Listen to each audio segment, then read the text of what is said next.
కన్యరాశి వారికి ఈ నూతన ఆంగ్ల సంవత్సరం నుండి మరియు ఉగాది పండుగ నుంచి ఆదాయ వ్యయాలు ఎలా ఉన్నాయో, రాజపూజ్య అవమానం ఎలా ఉందో ఈ వీడియోలో తెలుసుకుందాం. ఆదాయం 8, వ్యయం 11. అనగా 8 రూపాయలు మీరు సంపాదిస్తే 11 రూపాయలు ఖర్చు పెట్టబోతున్నారు కనుక 3 రూపాయలు అప్పు కాబోతుంది.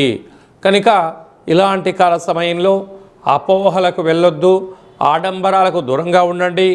బంధువులని, మిత్రులని, స్నేహితులని, సన్నిహితులని కానీ అప్పు ఇచ్చారా తిరిగి రాకపోగా మీకు అశాంతి, అనారోగ్యం కలిగి మానసికమైనటువంటి ఇబ్బందికి గురయ్యే పరిస్థితి చాలా అధికంగా ఉంటుంది.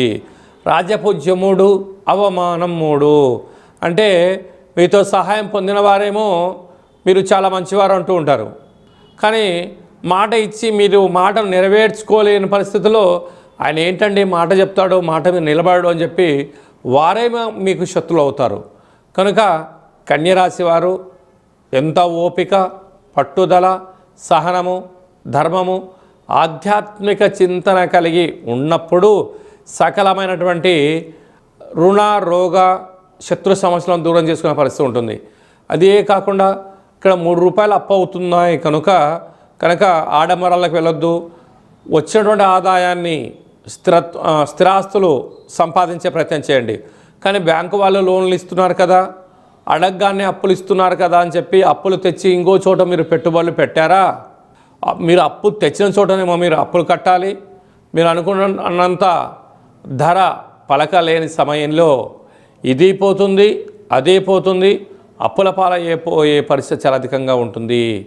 ప్రధానంగా ఆహార ఉత్పత్తులు, వస్త్ర వ్యాపారస్తులు, స్వర్ణకారిత వ్యాపారస్తులు, మార్కెటింగ్ రంగంలో ఉండబడిన వారు, ఆధ్యాత్మిక రంగంలో ఉండబడిన వారు, వ్యవసాయ సోదరీమణులు, సాఫ్ట్వేర్, హార్డ్వేర్ ఉద్యోగస్తులు ఎంతో అప్రమత్తత అవసరమని చెప్పి గుర్తుపెట్టుకోగలగాలి.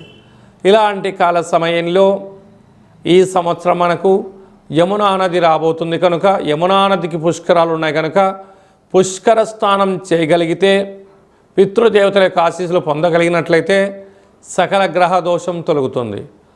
ప్రతి బుధవారం పూట విష్ణు సహస్రనామ పారాయణాన్ని వినడం, చదవడం, వెంకటేశ్వర స్వామివారికి తులసిమాలను సమర్పించడం, అమ్మవారికి, అయ్యవారికి బంగారు రంగు పట్టు వస్త్రాలను సమర్పించినట్లయితే సకల ఐశ్వర్యం కలిగి ఆనందంగా ఉంటారని చెప్పి గమనించాలి.